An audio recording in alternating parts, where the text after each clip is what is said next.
Hello दोस्तों, स्वागत है आपका अपने इस यूट्यूब चैनल पर। हम चर्चा करेंगे राजस्थान के प्रमुख अभिलेखों के बारे में। अभिलेखों से आए हुए कुछ दो तीन प्रश्न हैं, वो देखते हैं अपन। जो ये वीडियो आपको रीट प्री एग्ज़ाम में बहुत हेल्पफुल होगा।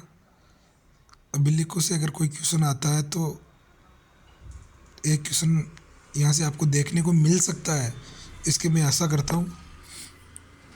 इस वीडियो को आप अपने दोस्तों में ज़्यादा से ज़्यादा शेयर करना। देखिए आज का अपना पहला क्वेश्चन।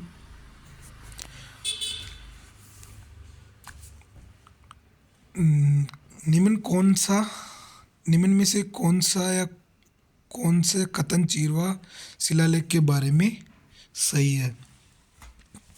कौन सा कथन चीरवा शिलालेख के बारे में सही है? 1273 ईस्वी में संस्कृत भाषा में उत्कीर्ण है। रतन प्रभु सूर्य इसके प्रशस्तिकार थे। इसके शिल्पी देलन थे और अग्निकुंड से उत्पन्न राजपूतों का उल्लेख है। इसके अंदर अग्निकुंड से उत्पन्न राजपूतों का उल्लेख है। तो कौन सा ये चार कथन, इनमें से कौन सा कथन सत्य, उस पर अपने को चर्चा करनी है। तो देखो इसके अंदर अपने को साफ साफ दिख रहा है कि ये तो इसके अंदर नहीं हो सकता। ऑप्शन 4 तो इसके अंदर नहीं हो सकता किसी भी कंडीशन में। तो अगर ये नहीं है तो इसमें से कौन कौन सा फोर्थ में आ रहा है वो तो वैसे कट गया। तो इसका राइट आंसर हो गया बी। अब इसके बारे में अपन चर्चा करते हैं। 1273 ईस्वी में संस्कृत में उत्कीर्ण है। तो 1273 में जब ये संस्कृत में उत्कीर्ण है तो इसकी लिपि क्या हो सकती है? इसकी लिपि देवनागरी है। इसकी लिपि क्या है? देवनागरी लिपि है इसकी।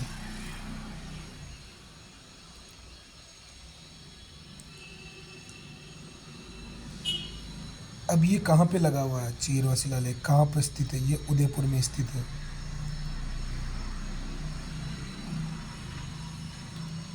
चलो ये उदयपुर में स्थित है। तो तब 1273 में मेवाड़ में कौन सा राजा शासित करता था? तब मेवाड़ के महाराणा थे समर सिंह। कौन थे? समर सिंह के शासनकाल में लगाया गया था। अब इसके प्रशस्तिकार आ गए, इसके शिल्पी आ गए। तो अब इसके लेखक कौन है? लेखक थे इसके पार्श्वनाथ। लेखक कौन थे इसके? पार्श्वनाथ।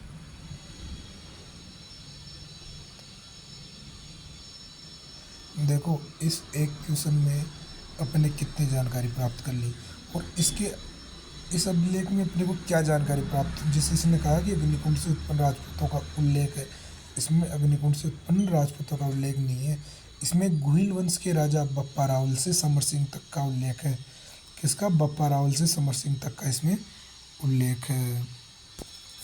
अब नेक्स्ट क्वेश्चन पे चर्चा करते हैं अपने पे। शिलालेख प्रशस्ति और उसके उत्कीर्ण वर्ष का कौन सा जोड़ा, उत्कीर्ण वर्ष के सही जोड़ा कौन सा है? सही जोड़ा कौन सा, मतलब कौन सा शिलालेख किस वर्ष लगाया गया है, इसके बारे में पूछ रहा है। कौन सा सही है? देखो अचलेश्वर शिलालेख 1285 ईस्वी, बिजोलिया 1170 ईस्वी, चीरवा 987 और कुंभलगढ़ 1460 ईस्वी। तो अभी देखा अपने चीरवा के बारे में जस्ट पिछले प्रश्न में 1273 ईस्वी। देखो इसके अंदर 3 गलत है, 3 नंबर गलत है। तो 3 नंबर कौन कौन से में, वो तो वैसे ही कट जाएगा। इसके अंदर 3 है और इसके अंदर 3 है। अब रही बात 2 सही है या नहीं है। बिजोलिया शिलालेख 1170 ईस्वी का ही है। तो इसका राइट आंसर हो गया अपना 2 नंबर। देखो अपन चर्चा करते हैं इसके बारे में। कुछ अचलेश्वर शिलालेख,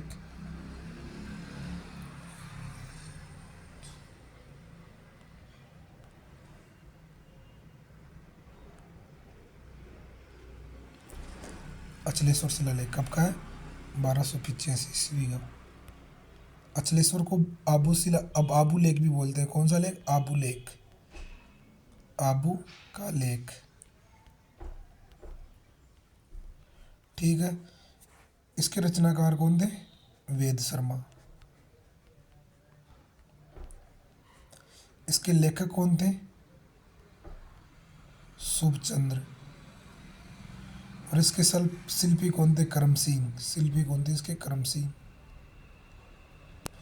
आबू के बारे में अपनी जानकारी प्राप्त की। नेक्स्ट बात करते हैं अपन बिजोलिया के बारे में।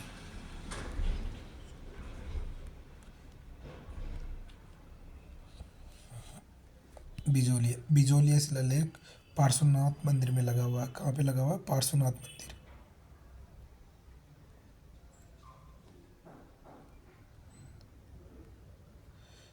बिजोलिया में, भीलवाड़ा में आता है।